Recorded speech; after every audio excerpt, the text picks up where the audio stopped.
کئی سال کے سجدہ تلاوت واجب ہوں تو کیسے ادا کریں؟ اگر کسی شخص نے پچھلے 8 سالوں سے اب تک لا علمی کی وجہ سے سجدہ تلاوت ادا نہ کیا ہو تو اس کے لیے کیا حکم ہوگا؟ محمد عرفان اعظم گڑھ. بھائی سارے سجدے کر لے، کتنا ٹائم لگتا ہے؟ اندازہ لگا لے کتنے سجدے واجب ہوں گے. زیادہ 500 ہوں گے، 1000 ہوں گے، 1500 ہوں گے. تو کیا ہے اس میں؟ روزانہ ہر نماز کے ساتھ تھوڑے تھوڑے کرتا رہے. لیکن نمازوں کے بعد مسجد میں سجدہ کرنا مکروہ ہے، کیونکہ لوگ اس کو پھر سنت عمل سمجھتے ہیں. تو گھر میں آپ روزانہ کر لیں، 10 کر لیں، 20 کر لیں، 30 کر لیں، اور ڈائری میں نوٹ کرتے چلے جائیں. روزے میں تھوک اور بلغم نگلنے کا حکم. کیا روزے کی حالت میں تھوک، بلغم یا ناک کا پانی نگل لینے سے روزہ ٹوٹ جائے گا؟ نازیہ صاحبہ انڈیا سے. نہیں ٹوٹے گا، بلغم و شلغم نگلنے سے نہیں روزہ ٹوٹتا. فیڈ کرانے والی عورت کے لیے روزے کا حکم. اگر ماں 10 ماہ کے بچے کو دودھ پلاتی ہو تو کیا وہ روزہ رکھ سکتی ہے یا نہیں؟ محمد سفیان ملک انڈیا سے. بھئی یہ تو اسی ماں سے پوچھا جائے گا رکھ سکتی ہے یا نہیں. اگر رکھ سکتی ہے تو رکھنا فرض ہے، نہیں رکھ سکتی تو رکھنا فرض نہیں ہے. اب وہ رکھ سکتی ہے کیسے؟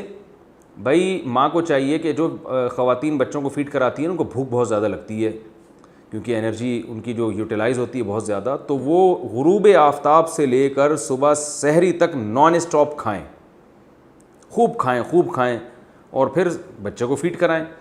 تو یہ آسانی سے ہو سکتا ہے.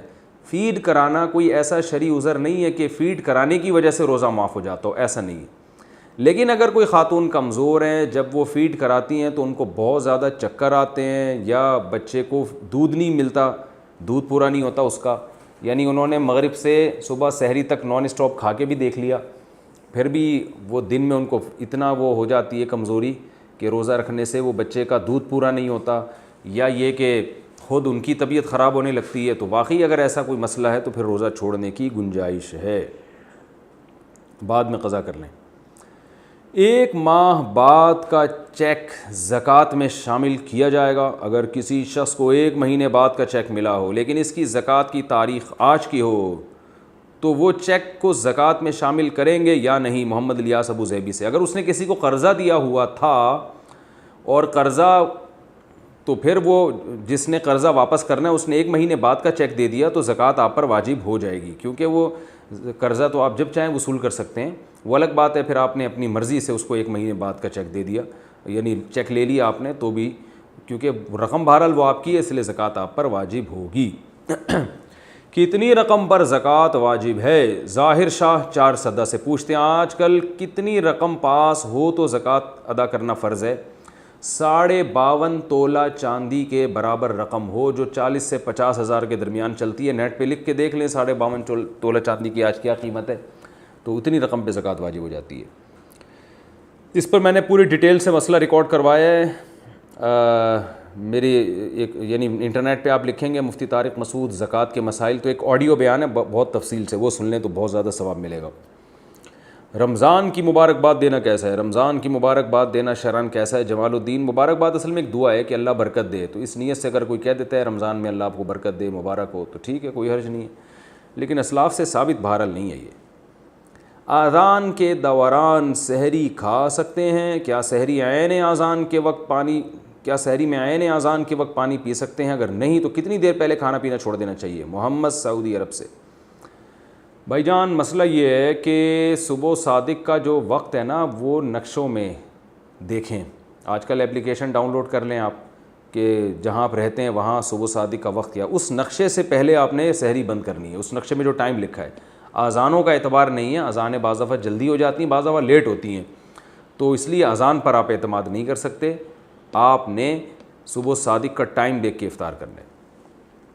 حیض کے دوران روزہ رکھنا کیسا ہے؟ اگر عورتیں حیض کے دوران روزہ رکھ سکتی ہیں یا نہیں؟ کیا حدیث میں آپ صلی اللہ علیہ وسلم نے اس سے منع کیا ہے؟ فرید اللہ خان. جی بالکل منع کیا ہے. اس پر امت کا اجماع ہے کہ عورت حالت حیض میں روزہ نہیں رکھ سکتی.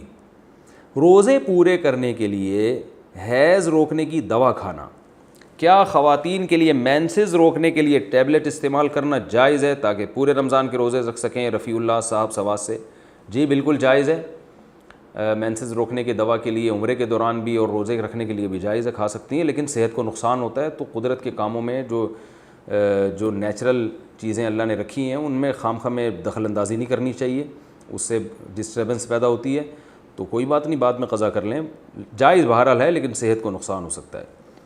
سحری اور افطاری کی مسنون دعا، کل میں نے ایک جگہ پڑھا تھا کہ روزہ کی نیت دعا اور افطار کھولنے کی دعا کسی حدیث سے ثابت نہیں، کیا یہ بات صحیح ہے؟ امرہا خان، روزے کی جو نیت ہے وہ بھی صومی غدن نویت من شہر رمضان، یہ تو بالکل بھی ثابت نہیں ہے، بس دل میں نیت کافی ہے روزہ رکھ رہا ہوں۔ افطار کھولنے کی دعا بھی حدیث ہے، اس کی سند پر کلام ہے، لیکن عبداللہ بن عمر سے ثابت ہے، تو صحابی رسول کا قول بھی اس بارے میں ہمارے لیے حجت ہے۔ اللہم لک صمت وعلی رزقک افطرت، لہذا یہ پڑھ لینی چاہیے۔ اور روزہ کھانے کے بعد جو ہے نا آپ صلی اللہ علیہ وسلم جو بالکل بے غبار طور پہ جو بات ثابت ہے وہ یہ ہے، ذهب الظما وابتلت العروق وثبت الاجر ان شاء اللہ تعالی، یہ دعا پڑھنی چاہیے کہ پیاس چلی گئی، رگیں تر ہو گئیں اور اجر اللہ کے دربار میں ہمارے لیے انشاءاللہ ٹھہر چکا ہے۔ روزے میں بھاپ لینے کا حکم، بھاپ کو بھانپ لکھا ہوا ہے، جیسے سانپ نہیں لکھتے، بھاپ ہوتا ہے بھائی، بھانپ نہیں ہوتا۔ محمد احمد انڈیا سے پوچھتے ہیں روزے کی حالت میں بھاپ لے سکتے ہیں؟ نہیں لے سکتے بھائی، وہ تو بہت زیادہ پانی ہوتا ہے، آپ کے پھیپھڑوں میں جائے گا، روزہ ٹوٹ جائے گا اس سے۔ کان میں دوا ڈالنے سے روزہ ٹوٹ جائے گا، محمد ذیشان دہلی سے، کیا روزے کے دوران کان میں دوا ڈال سکتے ہیں؟ روزے کے دوران کان میں دوا ڈالنے سے قدیم فقہا نے منع کیا ہے، کیونکہ اس زمانے کے طبیبوں کا خیال یہ تھا کہ کان کا ڈائریکٹ راستہ دماغ کی طرف یا معدے کی طرف جاتا ہے، تو ہم جو چیز کان میں ڈالتے ہیں دماغ میں پہنچ جاتی ہے، لیکن جدید ریسرچ سے ثابت ہوا ہے کہ کان بالکل بند ہے، یہاں سے کوئی راستہ دماغ یا پیٹ کی طرف نہیں جاتا، اس لیے بہت سے علماء نے اس زمانے میں یہی فتویٰ دیا ہے کہ کان میں دوا ڈالنے سے روزہ نہیں ٹوٹے گا۔